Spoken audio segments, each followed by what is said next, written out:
Topic हम पढ़ने जा रहे हैं वो है लॉ ऑफ डिमांड। तो आज के लेक्चर में हम जानेंगे कि लॉ ऑफ डिमांड क्या है, मांग का नियम कि demand, how the demand behaves, है ना। और इसको हम डिमांड शेड्यूल और डिमांड कर्व की हेल्प से समझेंगे। तो चलिए शुरू करते हैं। What is the law of demand. तो लॉ ऑफ डिमांड आप कैसे डिफाइन करेंगे? Law of demand describe that other thing remain constant. अब ये अदर थिंग रिमेन कांस्टेंट क्या है? देखिए, जब हम लॉ ऑफ डिमांड को डिफाइन कर रहे हैं तब हमें उसकी डेफिनेशन में ये ज़रूर लिखना है कि अदर थिंग्स रिमेन कांस्टेंट। अब ये अदर थिंग्स कौन सी हैं? पिछले वीडियो में हमने किया था कि फैक्टर अफेक्टिंग डिमांड, कि जो डिमांड है उसको कौन कौन से फैक्टर अफेक्ट करते हैं। उसका खुद का price of related good, income effect करती है, टेस्ट इफेक्ट करता है, प्रेफरेंस इफेक्ट करती है, पॉपुलेशन। तो ये जो सारे फैक्टर हैं, अगर ये कांस्टेंट है, कांस्टेंट मतलब इनमें कोई चेंज नहीं हो रहा है एक टाइम के लिए, मान लीजिए हमारी इनकम भी नहीं बढ़ रही है, हमारा टेस्ट में भी चेंज नहीं हो रहा है, अदर गुड्स के प्राइस भी एज इट इज़ हैं, तो इस डेफिनेशन में अदर थिंग रिमेन कांस्टेंट का मतलब कि जो प्राइस को छोड़ के जो सारे फैक्टर्स हैं जो डिमांड को अफेक्ट करते हैं उनको एक टाइम के लिए हमने मान लिया कि वो क्या है, कांस्टेंट है। तो अगर ये कांस्टेंट है तो प्राइस और जो उसकी क्वांटिटी डिमांडेड है एक गुड की, उनका रिलेशन कैसा होगा, वो कैसे पॉजिटिव होगा, नेगेटिव होगा, how they will behave, that we will study under law of demand.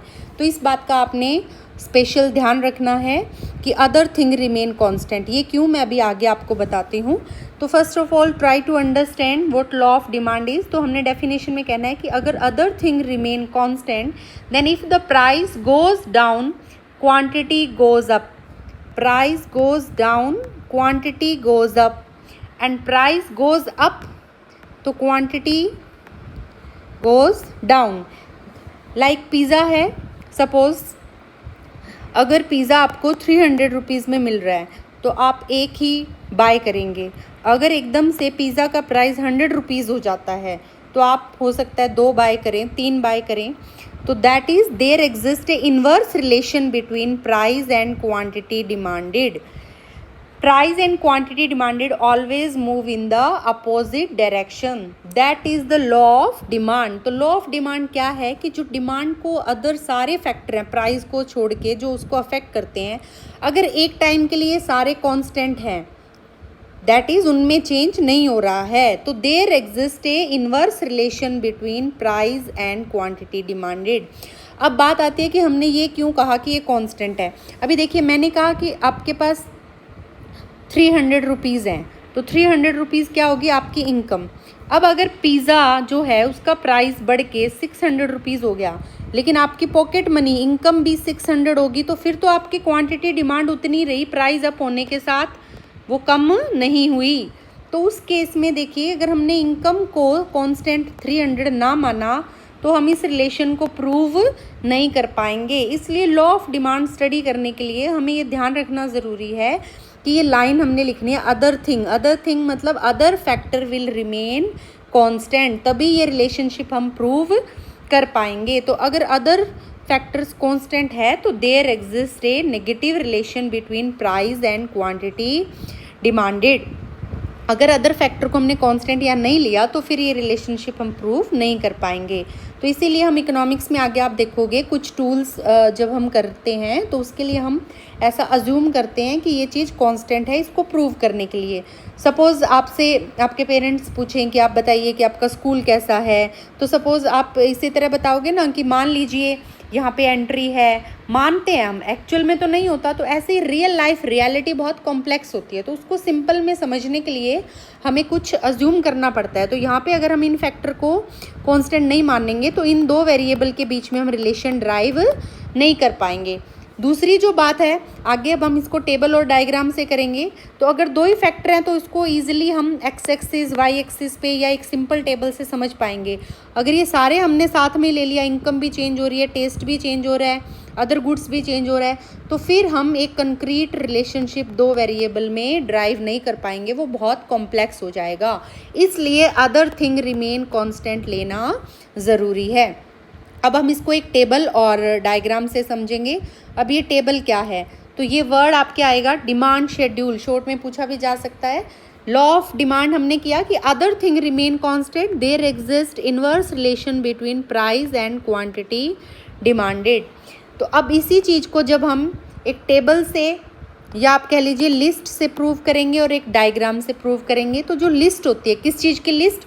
List of the price and quantity demanded. जो भी कोई गुड है उसकी प्राइस और उस प्राइस पे हम कितना उसको डिमांड कर रहे हैं, उसकी जो लिस्ट होती है बेटा, उसको हम क्या बोलते हैं? Demand schedule. तो it is a list that shows the price of the commodity and its quantity demanded at different prizes.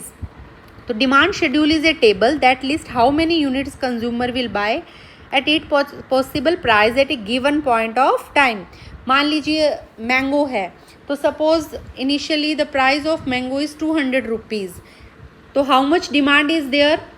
1 kg।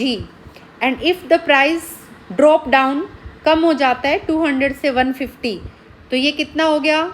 2 kg quantity demanded. अगर प्राइस और कम हो जाता है 100, तो क्वांटिटी डिमांडेड कितनी होगी? 3 kg। और कम हो जाता है तो ये कितनी होगी?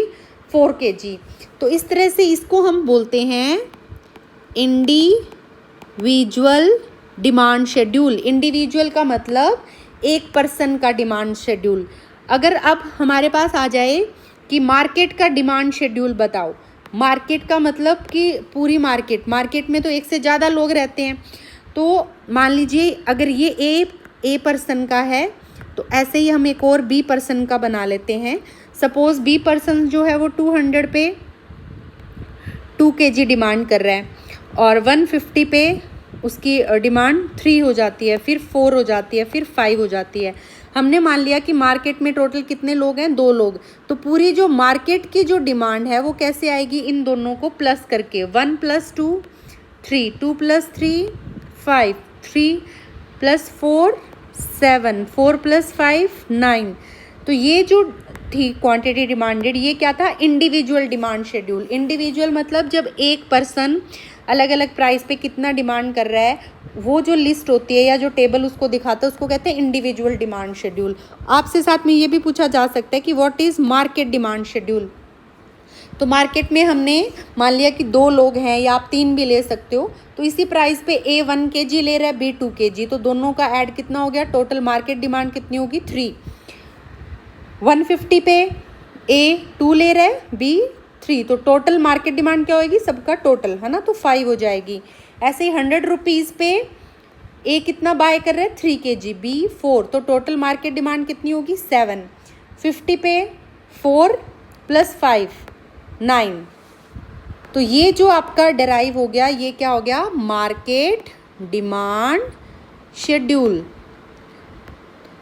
तो जब एक पर्सन का है तो इंडिविजुअल डिमांड शेड्यूल, और एक से ज़्यादा ए बी आप 3 भी ले सकते हैं। एक हाइपोथेटिकल इस तरह एग्जांपल में एक और लेके सी बना के टोटल करके भी दिखा सकते हैं। अदरवाइज 2 का भी बहुत है कि एक से ज़्यादा जो है मार्केट में, मतलब टोटल जो लोग हो गए उनका टोटल ऐड किया तो ये पूरी मार्केट की डिमांड आ गई। तो इसको जो शो कर रहा है वो है मार्केट डिमांड शेड्यूल। अब ये यहाँ पे भी देखिए क्या एग्जिस्ट कर रहा है? प्राइस और क्वांटिटी में inverse relation. As price falls the quantity demand increases. Same चीज़ अब जब हम एक ग्राफ की हेल्प से प्रेजेंट करेंगे तो उसको हम क्या बोलते हैं? Demand curve. तो what is demand curve? The graphical presentation. किसकी graphical presentation? Of demand schedule. Graphical presentation जब आप ग्राफ पे प्रेजेंट करोगे वो same data, graphical presentation of demand schedule. तो डिमांड शेड्यूल, अब डिमांड शेड्यूल इंडिविजुअल या मार्केट का। इंडिविजुअल में मैंने बताया एक व्यक्ति का, एक पर्सन का डाटा हम ले रहे हैं, एंड मार्केट में हम दोनों को प्लस कर रहे हैं। तो ऐसे ही हमारा डिमांड कर्व बन जाएगा। एक्स एक्सिस पे हमने क्वांटिटी डिमांडेड लिया है और वाई एक्सिस पे हम क्या ले रहे हैं? Price of the good. उस गुड की जो प्राइस है वो हम वाई एक्सिस पे ले लेंगे। तो अभी जो मैंगो वाला एग्जांपल हमने लिया है उसमें हमने लिया था कि जब 200 प्राइस है तो कितना बाय हो रहा है? 1 kg। जब प्राइस ड्रॉप हो गया तो डिमांड कितनी होगी? 2 kg। जब फिर से प्राइस और कम हो गया 100 तो कितनी होगी 3, 50 पे 4। तो आप ग्राफ बनाते ही हैं मैथमेटिक्स में, तो सेम दोनों वेरिएबल प्राइस, आप कोई भी अपनी तरफ से भी कोई भी एग्जांपल लेके, इसको रोट लर्निंग नहीं करनी है, समझ के आपने करना है, कोई भी एग्जांपल लेके ये कर्व आप बना सकते हैं। तो this curve which is the graphical presentation of demand schedule, और डिमांड शेड्यूल क्या था, list of the price of good और उस प्राइस पे कितनी क्वांटिटी डिमांड हो रही है, उसको जब हम ग्राफिकली प्रेजेंट करते हैं तो हम क्या कहते हैं, डिमांड कर्व। सेम ऊपर की तरह इसको आप बोल सकते हैं इंडिविजुअल डिमांड कर्व। अब इसको अगर हमने मार्केट डिमांड कर्व बनाना है तो हमने जैसे लिया था ऊपर वाले में 2 ले लिए, एक पर्सन की डिमांड और दूसरे, दोनों की डिमांड को जब हम ऐड करें, ऐसे ही हम क्या बना सकते हैं, मार्केट डिमांड कर्व। वो थोड़ा इस तरह से ऊपर आ जाएगा हमारा, जो ज़्यादा लोगों की डिमांड को दिखाएगा। तो उसी डाटा को जो आप ग्राफिकली प्रेजेंट करोगे तो इस तरह से ये वाला जो ऊपर कर्व बन जाएगा हमारा, वो क्या बन जाएगा, मार्केट डिमांड कर्व। अब कुछ और एग्जांपल हैं इस कंसेप्ट को क्लियर करने के लिए। लाइक आप देखियो कि ऑफ सीज़न है, उस टाइम टिकट्स के प्राइस 40 to 60% कम हो जाते हैं, जिससे ज़्यादा ट्रैवलर अफोर्ड कर सकते हैं, बाय करते हैं। तो जैसे ही प्राइस ड्रॉप हुआ, क्वांटिटी डिमांडेड बढ़ गई। पीक सीज़न होता है, अगर बहुत ज़्यादा टूरिस्ट उस टाइम जा रहे हैं, या तो उस टाइम क्या होता है, बुकिंग बहुत ज़्यादा हो रही है, डिमांड है, तो प्राइजेस भी, डिमांड ज़्यादा है तो प्राइजेस भी उस टाइम हाई हो जाते हैं। तो हाई प्राइस के कारण क्वांटिटी डिमांडेड क्या होती है, कम। तो क्या यहाँ पे भी देखिए कि जो ट्रैवलर हैं वो डायरेक्टली रिस्पॉन्ड कर रहे हैं किसको, प्राइस चेंजेस। अगर प्राइस ज़्यादा है तो वो कम जा रहे हैं, और प्राइस कम है तो ज़्यादा जा रहे हैं। तो the same case of law of demand is happening here. Other some more example are there to make it more clear. Sale देखिए, समर सेल, विंटर सेल, आप देखिए मार्केट में आप रहते हो वहाँ पे आसपास देखिए लगती है। तो जब सीज़न जा रहा होता है समर का या विंटर का जा रहा होता है, उन्होंने अपना स्टॉक क्लियर करना होता है, तो 75% डिस्काउंट, 70% डिस्काउंट। तो एकदम से बहुत सारे लोग, जैसे ही प्राइस ड्रॉप होता है, सेल लगती है, तो बहुत सारे लोग क्वांटिटी की डिमांड करते हैं। ऐसे ही गैस के प्राइजेस कह लीजिए या पेट्रोल के प्राइजेस एकदम से बढ़ जाते हैं, तो बढ़ते ही लोग या तो पूलिंग करते हैं या कम ड्राइव करते हैं। तो as price rises, lower quantity demanded is there. तो whether it's plane tickets, video games, petrol, whatever, law of demand is everywhere in life. तो आप भी अपने आसपास एग्जाम्पल्स देखिए जहाँ पे प्राइस बढ़ने से क्वांटिटी डिमांड हमारी कम हो जाती है, और प्राइस कम होने से क्वांटिटी डिमांड बढ़ जाती है। यहाँ पे देखिए जो मैं वर्ड यूज़ कर रही हूँ, ध्यान दीजिए, डिमांड और एक वर्ड होता है यहाँ पे क्वांटिटी डिमांडेड। तो दोनों में फ़र्क है। जब मैं डिमांड बात कर रही हूँ तो वो डिमांड जो चेंज हो रही है उसके खुद के प्राइस से, प्राइस ऑफ रिलेटेड गुड से, इनकम से, टेस्ट से, इन सभी से जब चेंज हो रही है तो उसको हम डिमांड कहते हैं।